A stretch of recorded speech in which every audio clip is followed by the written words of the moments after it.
गङ्गातरङ्गरमणीयजटाकलापं गौरीनिरन्तरविभूषितवामभागं नारायणप्रियमनङ्गमदापहारं वाराणसीपुरपतिं भज विश्वनाथं वाराणसीपुरपतिं भज विश्वनाथम्। अत्र भवतां समेषां स्वागतं वर्तते। आज हम लोग किरातार्जुनीयम के प्रथम सर्ग के पढ़ने के क्रम में आज 16वां श्लोक पढ़ेंगे। इसके पूर्व हम लोगों ने 15 श्लोकों पर चर्चा कर चुके हैं। उन 15 श्लोकों में हमने देखा कि पीछे के जो 3 श्लोक हैं उसमें उसने साम दाम दंड भेद इन 3 का निरूपण किया कि साम उसका कैसा चल रहा है, दाम कैसा चल रहा है, दंड कैसा चल रहा है, और ये भेद, ये नीतियाँ जो 4 होती हैं, ये नीतियाँ उस कुरुप प्रदेश में राजा दुर्योधन के द्वारा किस प्रकार संपादित की जा रही हैं, उस बात को वनेचर युधिष्ठिर से कहा।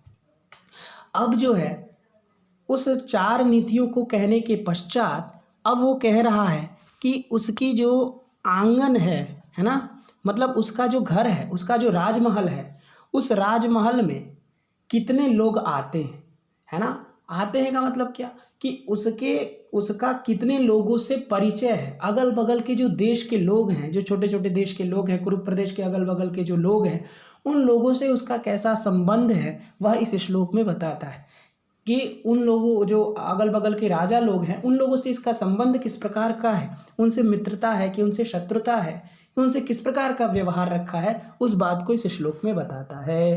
ठीक है, तो देखिए, अनेकराजन्यरथाश्वसंकुलं तदीयमास्थाननिकेतनाजिरं नयत्ययुग्मच्छदगन्धिरार्द्रतां भृशं नृपोपायनदन्तिनां मदः, भृशं नृपोपायनदन्तिनां मदः। ठीक है, तो इसमें कहता है मदः, मदः मतलब मद, मद मतलब समझते हैं, जैसे हाथी जो होता है उसके गंड स्थल से अथवा मस्तक से, गंड मतलब होता है गाल, तो गाल अथवा मस्तक से और गाल से, इन दोनों जगह से उसका मद चूता है। और जिस हाथी का जितना मद चूता है इसका मतलब वो उतना ही शक्तिशाली है ना। इसीलिए यदि किसी हाथी से मद चू रहा है इसका मतलब उसके अंदर बहुत ताकत है, बहुत शक्ति है। तो उसका भी मदः मतलब हाथियों के मद, हाथियों के मद से आर्द्रताम नयति, ये क्रिया, ये मदः करता क्रिया हो गई नयति, और आर्द्रताम कम मतलब मद से आर्द्रता को प्राप्त हो गया है। मद से आर्द्रता को, मन आर्द्र मतलब होता है गीला, तो आर्द्रताम माने गीला हो गया है ना। आर्द्रताम प्राप्त होती मतलब गीला को प्राप्त हो गया है। क्या प्राप्त हो गया है गीला को, क्या चीज़ गीला हो गया है, तो लिखा अजिरम। अजिरम, अजिरम मतलब होता है आंगन, अजिरम मतलब आंगन। तो मदः, मद से उसका जो आंगन है वह आंगन आर्द्रताम नयति, वह आर्द्रता को प्राप्त हो गया। ये बस यही मेन वाक्य, यही श्लोक है कि उसका जो आंगन है वह हाथियों के मद से पूरा एकदम मानो गीला हो गया है। इसका मतलब उसके आंगन में इतनी हाथियां हैं, इतनी हाथियां हैं कि अब आप इससे अनुमान करिए। भारवी ने ये नहीं लिखा कि कितनी हाथियां हैं, उन्होंने लिखा अनेक। ठीक है, तो अनेक हैं, मतलब गिनती नहीं की कि 100 है, 200 है, 500 है, 150, 1000 है, 2000 है, कितना है, कुछ गिनती नहीं किए। उन्होंने कह दिया कि अनेक हाथियों के मद से उसका आंगन गीला रहता है।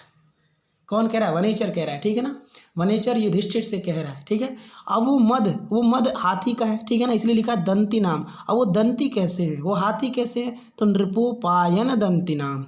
नृप मतलब होता है राजा, और उपायन मतलब होता है उपहार, है ना। नृप माने राजा और उपायन माने उपहार। तो राजाओं के द्वारा उपहार में दी गई जो हाथियां हैं, राजाओं के द्वारा उपहार में दी गई जो हाथियां हैं, उन हाथियों के मद से, है ना। अब आइए, नृपोपायन दंतिनाम मदः, राजाओं के उपहार स्वरूप दी गई जो हाथी हैं, उन हाथियों के मद से उसका पूरा आंगन गीला रहता था महाराज, है ना। वैसे भी दुर्योधन को हाथी बहुत पसंद थे। दुर्योधन के पास 10,000 हाथियों का बल था, ऐसा कहा जाता है। तो हाथी बहुत पसंद थे। अब दुर्योधन चूंकि कुरुप प्रदेश का राजा है, उसके अगल बगल के जितने भी राजा हैं, जब वो आएंगे मिलने दुर्योधन से, तो क्या छोटी मोटी चीज़ ले आएंगे? आप किसी से मिलने जाते हैं तो आप कोशिश करते हैं कि सामने वाले को जो पसंद है हम वही चीज़ दें। तो दुर्योधन को भी पसंद है हाथी, तो हाथी ले जा करके इतने उपहार स्वरूप उसको मिले हैं, इतने राजा लोग हाथी दिए हैं कि उसका पूरा आंगन मानो मद से गीला हो गया, मानो बारिश हो गई है, इतना मद उसके आंगन में चूता है ना। ठीक है, और इसीलिए लिखा आर्द्रताम नयति, नहीं भृशम आर्द्रताम। भृशम माने होता है बहुत ज़्यादा, भृशम माने अतिशय, बहुत ज़्यादा आर्द्रताम नयति, आर्द्रता को प्राप्त हो गया है। समझ में आया? ये भृशम में ऊपर बिंदी है, ध्यान रखिएगा, भृशम ऊपर बिंदी, तो भृशम आर्द्रताम नयति, बहुत ज़्यादा आर्द्रता को प्राप्त हो गया। भृशम ये अव्यय है, तो भृशम आर्द्रताम नयति, बहुत ज़्यादा आर्द्रता को प्राप्त हो जाता है, बहुत ज़्यादा गीला हो जाता है उसका आंगन। और वो मद किस तरह महकता है, वो मद का सुगंध कैसा है, इतना जब मद है तो उसका सुगंध भी बहुत ज़्यादा होगा। तो इसलिए लिखे अयुग्म छद गंधिरार्द्रताम, है ना, अयुग्म छद गंधी, क्या लिखे, अयुग्म छद गंधी। ठीक है, ये देखिए नयत्य युग्म छद लिखा है ना, तो नयति और आगे अयुग्म छद गंधी, तो यहाँ यण संधि हो गई है, तो नयत्य युग्म छद गंधी ऐसा लिख दिया है। तो आपको समझना है अयुग्म छद गंधी, है ना। तो अयुग्म, युग्म मतलब होता है जोड़ा, युग्म मतलब जोड़ा। जैसे मान लीजिए 2, 4, 6, 8, 10, ये क्या है, ये सब जोड़े हैं।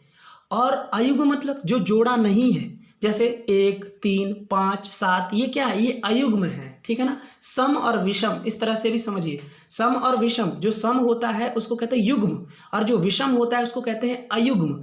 तो जो अयुग्म, और छद मतलब होता है पत्ता, छद्म मतलब पत्रम, तो छद्मम पत्रम, जो छद है उसको हम पत्ता कहते हैं। तो जिसका पत्ता अयुग्म होता है, अयुग्म मतलब विषम पत्ते होते हैं जिस वृक्ष के, तो किसके होते हैं, तो एक सप्तपर्ण नामक वृक्ष होता है, सप्तपर्ण, जिसका नाम है सप्तपर्ण, क्योंकि उसमें 7 पत्ते होते हैं, इसलिए उसका नाम भी क्या है, सप्तपर्ण। तो सप्तपर्ण का जो वृक्ष होता है उसमें बहुत ज़्यादा सुगंध होती है, उसमें इतना ज़्यादा सुगंध होती है कि यदि आप उसके पास बैठ जाएं तो आप उस सुगंध के चलते आपके सर में दर्द उत्पन्न हो जाता है। शुकनाशोपदेश में शुकनाश कहता है कि जो सप्तच्छद जो वृक्ष है उसकी सुगंध इतनी ज़्यादा होती है कि वो सर में दर्द उत्पन्न कर देता है। ठीक है ना, तो उसमें बहुत ज़्यादा सुगंध होती है। तो उसी गंध की तरह ये मद का भी गंध है। किसके तरह है, तो अयुग्म छद गंधी ही मदः, इसमें भी प्रथमा एक वचन, अयुग्म छद गंधी ही में भी, और मदः में भी प्रथमा एक वचन। ठीक है ना, तो अयुग्म छद गंधी ही कौन, मदः, वो मद का गंध कैसा है, सुगंध कैसा है, तो जैसे सप्तपर्ण के पत्ते का सुगंध होता है ना, उस तरह से, जैसे सप्तपर्ण वृक्ष का सुगंध होता है उस तरह मद का भी सुगंध है। इतना सुगंधित, इतना गंध देता है, इतना महकता है वो मद कि पूछिए मत। समझ में आया, समझ में आया कि मदः पूरे मद से, और कैसा मद, तो नृपोपायन दंतिनाम मदः, राजाओं के द्वारा उपहार स्वरूप दी गई हाथियों का जो मद है, उस मद से भृशम माने बहुत ज़्यादा, आर्द्रता माने गीला को, नयति माने प्राप्त हो गया है। और वो मद का जो सुगंध है वो अयुग्म छद गंधी की तरह उसका मद है, सुगंध है। जैसे सप्तपर्ण वृक्ष का सुगंध होता है उस तरह उसका सुगंध है। समझ में आया। अजिरम मतलब होता है आंगन, लेकिन वो आंगन किसका है, तो तदीयम, तदीयम मतलब उसका, तदीयम का अर्थ होता है उसका, तो तदीयम माने दुर्योधनस्य, तो दुर्योधन का आंगन है वो, हमारा आंगन थोड़ी है। तो वनेचर कह रहा है ना, कह रहा है कि तदीयमास्थान निकेतनाजिरम, तो तदीयम अर्थात दुर्योधनस्य, अजिरम माने आंगन, तदीयम अजिरम माने उसका आंगन, माने दुर्योधन का जो आंगन वह गीला हो जाता है, किससे, तो मद से, है ना। और आस्थान निकेतन लिखा है ना, आस्थान निकेतन, आस्थान निकेतन का मतलब होता है सभा मंडप। आस्थान निकेतन ये पूरा लंबायमान जो शब्द है ना, इस शब्द का अर्थ होता है सामान्यतया सभा मंडप, है ना। जो सभा मंडप का आंगन है, जहाँ सभा लगती है, जहाँ सभा लगती है, उस सभा लगने वाले जो आंगन है, उसका जो आंगन है, उस आंगन में वो हाथी को खड़ा रखता है। अब वो अंदर सभा मंडप में थोड़ी घुसाएगा, वो अपने आंगन में ही रखेगा। तो आस्थान निकेतन का जो अजिरम, आस्थान निकेतन से अजिरम, आस्थान निकेतन का जो अजिर है, जो आंगन है, वह आंगन गीला को प्राप्त हो जाता है। वो सभा मंडप नहीं होता है गीला को प्राप्त, क्योंकि वहाँ हाथी ही नहीं है, हाथी तो आंगन में खड़े हैं। तो आस्थान निकेतनाजिरम, जो सभा मंडप का आंगन है, वह सभा मंडप का आंगन आर्द्रताम नयति, आर्द्रता को प्राप्त हो जाता है। समझ में आया? तदीयमास्थान निकेतनाजिरम आर्द्रताम नयति, किससे? तो मदह, मद कहाँ से आए हैं? तो नृपोपायन दंतिनाम मदह, उस मद का सुगंध कैसा है? तो अयुग्मच्छद गंधि। समझ में आया? और वो अजिरम, वो आस्थान निकेतनाजिरम का एक विशेषण है, अनेक राजन्य रथाश्व संकुलम, अनेक राजन्य रथाश्व संकुलम। ठीक है ना? देखिए, अनेक माने बहुत ज़्यादा, एक नहीं अनेक, अब गिनती नहीं किए हैं आप, गिन लीजिए, यही अर्थ गौरव है। अब गिनिए कितने हाथी होंगे वहाँ पर। तो अनेक माने बहुत ज़्यादा, है ना, बहुत ज़्यादा। राजन्य माने राजा लोग, राजा लोग, बहुत ज़्यादा राजाओं के रथ, रथ माने उनका रथ, और अश्व माने घोड़ा, अश्व माने घोड़े। तो बहुत ज़्यादा राजाओं के घोड़े और अश्व रथ, अनेक माने बहुत ज़्यादा राजाओं के रथ और घोड़ों से, संकुलम माने व्याप्तम, यहाँ भी ऊपर बिंदी रहेगी, है ना, संकुलम माने होता है व्याप्तम। तो जो व्याप्त है, जो भरा है, अनेक राजाओं के रथ और घोड़ों से जिसका पूरा आंगन भरा रहता है, ऐसे आंगन, आंगन जो है वो आर्द्रता में रहती है, आर्द्रता को प्राप्त हो गया है। मतलब कहने का तात्पर्य क्या है? कहने का तात्पर्य ये है कि उसका आंगन, इतने राजा ने उसको उपहार दिए हैं, इसका मतलब सारे राजा उससे मिलने आते हैं। और अनेक राजन्य रथ और अश्व माने अनेक राजाओं के रथ भी आते हैं और अनेक राजाओं के घोड़े भी आते हैं। तो राजा आएंगे तो गाड़ी से तो आएंगे नहीं, रथ ही से आएंगे। तो रथ से पूरा भरा है आंगन, इसका मतलब हम कोई ना कोई उससे मिलने आता ही रहता है। वह हम सारे राजा उससे चाहते हैं मिलना, है ना? ठीक है। तो अनेक राजन्य, अनेक राजाओं के रथ, अनेक राजन्य रथ माने रथ, अश्व माने घोड़े।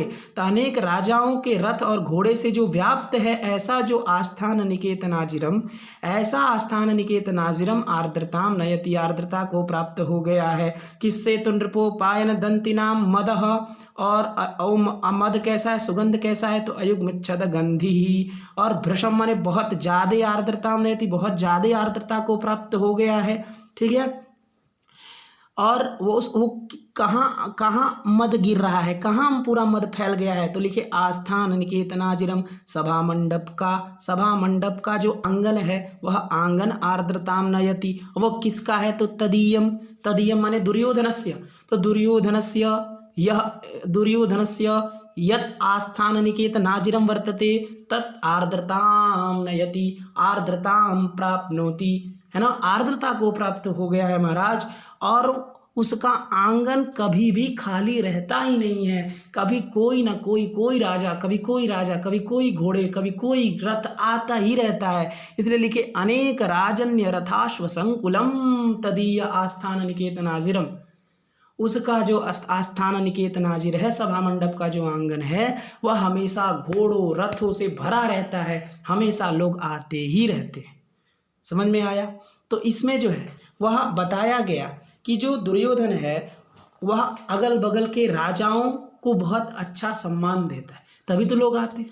इसका मतलब उससे लोग भी प्रसन्न है, उससे अगल बगल के राजा लोग भी प्रसन्न है, कोई किसी को कोई दिक्कत नहीं है। समझ में आया? तो अनेक राजन्य रथाश्व संकुलम तदीयमास्थान निकेतनाजिरम नयत्ययुग्मच्छदगंधिरार्द्रताम भृशं नृपोपायन दंतिनाम मदः। आगे देखते हैं।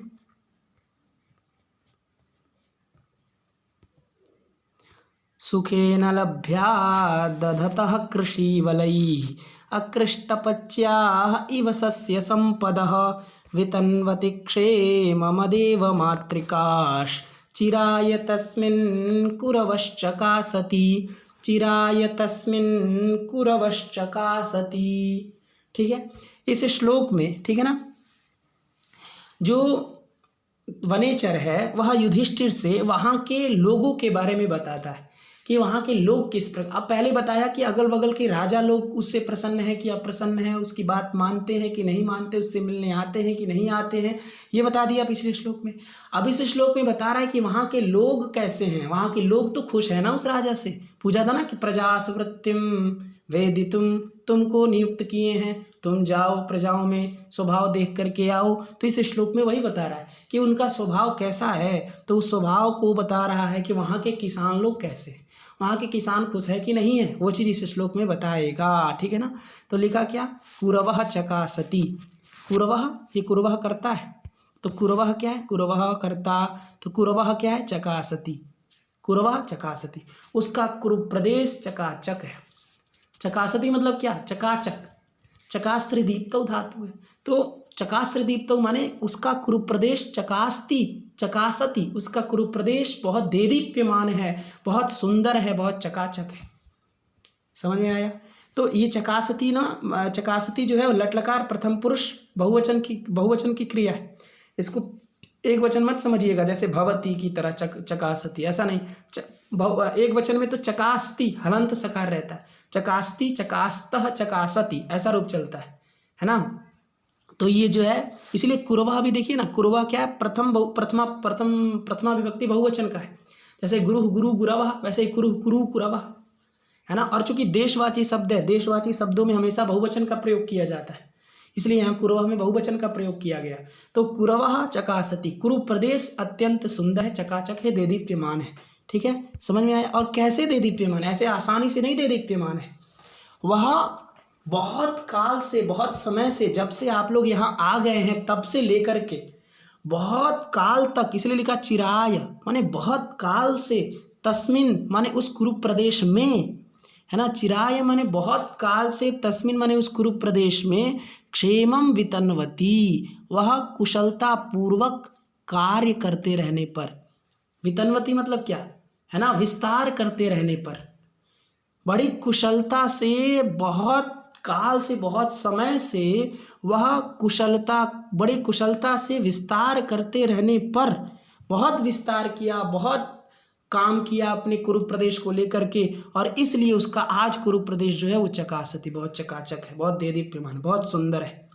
और वो कुरवा कैसा हो गया है, कुरवा का एक विशेषण देखिएगा, अदेव मातृकाः, ये स को ऊपर ले जाइए यहाँ पर, है ना, तो यहाँ विसर्ग हो जाएगा, तो हो जाएगा अदेव मातृकाः क्या कुरवः, अदेव मातृकाः क्या कुरवः।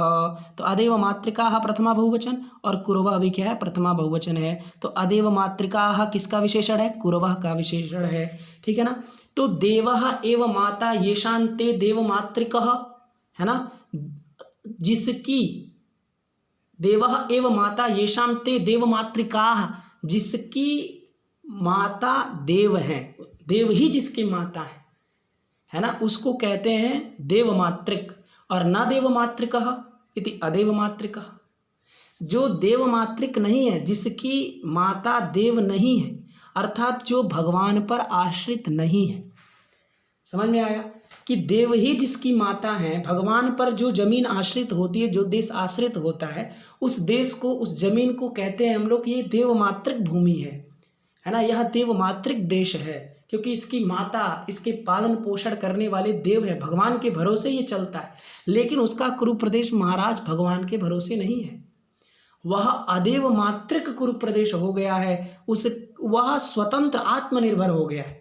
क्या हो गया, आत्मनिर्भर हो गया है। क्यों, क्योंकि देखिए देव मातृक का मतलब होता है कि देव पर जो आधारित हो, भूमि जो देश, और उसका नहीं आधारित, इसका मतलब क्या, मतलब उसका जो भूमि है उस पर भगवान बारिश करे या ना करे, है ना, भगवान खाली धूप ही करे, बारिश ना करे, तो भी उसका फसल बहुत आसानी से आ जाता है। क्यों, क्योंकि वहाँ वो विकास किया है ना, बहुत विकास कर दिया, बोरिंग निकलवा दिया है, नहर बनवा दिया है कि अब बारिश हो चाहे ना हो कोई फर्क नहीं पड़ता। इसलिए उसका जो कुरु प्रदेश है वो कैसा हो गया है, अदेव मातृकाः हो गया है। वह उस किसी देव पर, है ना, किसी देव पर, किसी देवता पर वो आधारित नहीं है ना, इसलिए अदेव मातृकाः क्या कुरवः। और ऐसा कुरवः चकासति, ऐसा कुरु प्रदेश जो है वो चकाचक है, वो देदीप्यमान है। ठीक है, अब देखिएगा कि सस्य संपदा मतलब सस्य मतलब होता है फसल और संपदा माने संपत्ति। तो सस्य रूपी जो संपत्ति है, ये सस्य संपदा में द्वितीय बहुवचन है, ठीक है ना। सस्य संपत्, सस्य संपदौ, सस्य संपदा, सस्य संपदम, सस्य संपदौ, सस्य संपदा, ठीक है। प्रथमा बहुवचन में भी बनेगा, द्वितीय बहुवचन में भी बनेगा। चूंकि यहाँ कर्म है इसलिए द्वितीय बहुवचन ही आपको मानना है, ठीक है। तो ये जो सस्य रूपी संपत्ति है, जो फसल है, वह फसल, उस फसल को कृषि वाले ही माने किसानों के द्वारा सुखेन माने सुखपूर्वक, लभ्या माने प्राप्त कर लिया जाता है। अरे बहुत सुखपूर्वक वो सब सस्य रूपी संपत्ति को प्राप्त कर लेते हैं। किसानों को थोड़ी मेहनत करनी ही नहीं पड़ती। समझ में आया कि उसकी जो फसल है ना, फसल को उगाने के लिए क्या करते हैं, जनरली यही करते हैं हम लोग कि पहले उसको जुताई करते हैं, फिर उसमें उसको पटवा जाता है, मतलब उसमें पानी डाला जाता है, उसके बाद हम बोते हैं, तब जाके फसल होती है। लेकिन वहाँ ज़्यादा किसानों को मेहनत नहीं करनी पड़ती है ना। ज़्यादा जैसे पहले क्या है, हम लोग जो कल है वो कल चलाते थे, है ना, कल चलाते थे तो जो खेत है वो पटता था। लेकिन आजकल ऐसा नहीं है। यही तो कहना चाह रहा है वनेचर कि वह जो है इतना विकास कर दिया, जगह जगह बोरिंग बनवा दिया है, वो तुरंत 1 मिनट में पूरा खेत हो जाता है, पट जाता है ना। तो इस तरह से कह रहा है कि सस्य रूपी जो संपत्ति है, वह सस्य रूपी संपत्ति बड़े सुखेन, बड़े सुखपूर्वक लभ्या हमारे प्राप्त करने योग्य हो गया है ना। और मानो एक देखिए उत्प्रेक्षा दे रहा है, संभावना कर रहा है क्या कि अकृष्ट पच्याह इव माने मानो, क्योंकि उत्प्रेक्षा है, संभावना की जा रही है। क्या संभावना है कि मानो अकृष्ट पच्याह सस्य संपदा, मानो कैसा हो गया है, अकृष्ट पच्य हो गया है। और देखिए कृष्टेन पच्यन्ते इति कृष्ट पच्याह, जो कृष्ट माने कर्षण करके जो पकाया जाए, कर्षण करके मतलब जिसमें जुताई करके जो चीज़ पकती है, जुताई बुआई करके जो आप फसल तैयार करते हैं, उसको हम कहते हैं कृष्ट पच्य। और जो बिना जुताई बुआई के ही जो फसल हो जाती है, उसको हम लोग कहते हैं अकृष्ट पच्य। तो ये जो सस्य रूपी संपत्ति है ना, यह अकृष्ट पच्य हो गई है ना। वह मानो बिना जुताई बुआई के ही सस्य रूपी संपत्ति सुखपूर्वक प्राप्त कर ली जाती है। समझ में आया। इतना उसका कुरु प्रदेश विकास कर गया है, उसका कुरु प्रदेश इतना विकास कर गया है कि वहाँ के जो कृषि वाले ही जो किसान लोग हैं ना, वह सस्य रूपी संपत्ति को बिना जुताई बुआई के ही मानो सुखपूर्वक प्राप्त कर लेते हैं। और ऐसी सस्य रूपी संपत्ति को दधतः धारण की हुई जो कुरवा है, कुरवा के पास आ जाइए। दधतः क्या, कुरवा, धारण की हुई क्या, कुरवा। यहाँ दधतः में दुधाय धारण पोषण हो धातु से क्षत्रिय प्रत्यय है, तो दधतः माने धारण की हुई जो कुरवा, ऐसा कुरवा चकासती। समझ में आया। ऊपर वाली लाइन को पूरा लाके कुरवा में आपको मिला लेना है। कैसे, देखिए, सस्य रूपी संपदा, सस्य रूपी संपत्ति को जो अकृष्ट पच्या माने अकृष्ट पच्या बिना जुताई बुआई के ही प्राप्त हो जाने वाली जो सस्य रूपी संपत्ति है, जो सुखपूर्वक प्राप्त करने योग्य है कृषि वाले किसानों के द्वारा, ऐसी सस्य रूपी संपत्ति को दधता माने धारण की हुई जो कुरवा है, ऐसा कुरवा चकासती, ऐसा कुरु प्रदेश चकाचक है। और यह कुरु प्रदेश 1-2 दिन में बन जाने वाला नहीं है। चिराय माने बहुत काल से तस्मिन माने उस कुरु प्रदेश में क्षेमम वितन्वती, कल्याणकारी, क्षेमम माने होता है कल्याणकारी, तो क्षेमम माने कुशलम, तो कुशलता कार्य करते रहने पर, ये वितन्वती में क्षत्रिय है और सप्तमी एक वचन का है ना। तो ये वितन्वती तस्मिन के पास जाएगा और तस्मिन कुरुषु, उस कुरु प्रदेश में वितन्वती माने विस्तार करते रहने पर, है ना। अधिकरण में पर होता है ना, तो वितन्वती में सप्तमी है तो आपको पर लाना है। तो तस्मिन माने उस कुरु प्रदेश में, क्षेमम माने कल्याणकारी काम, वितन्वती माने विस्तार करते रहने पर, कुरवा चकासती, कुरु प्रदेश चकाचक है। और वो कुरवा कैसा है, तो अदेव मातृका है, वह उस कुरु प्रदेश को किसी देव की जरूरत नहीं है ना। वह कुरु प्रदेश आत्मनिर्भर हो गया है, इतना विकास हो गया है, इतने अच्छे रोड बन गए हैं, इतने अच्छे वहाँ किसानों के लिए को पूरी सुविधा है, क्योंकि पहले के ज़माने में किसान ही तो होते थे, है ना। इसलिए कृषि प्रधान देश है हमारा, क्योंकि कृषि के चलते ही हम लोग बहुत आगे थे।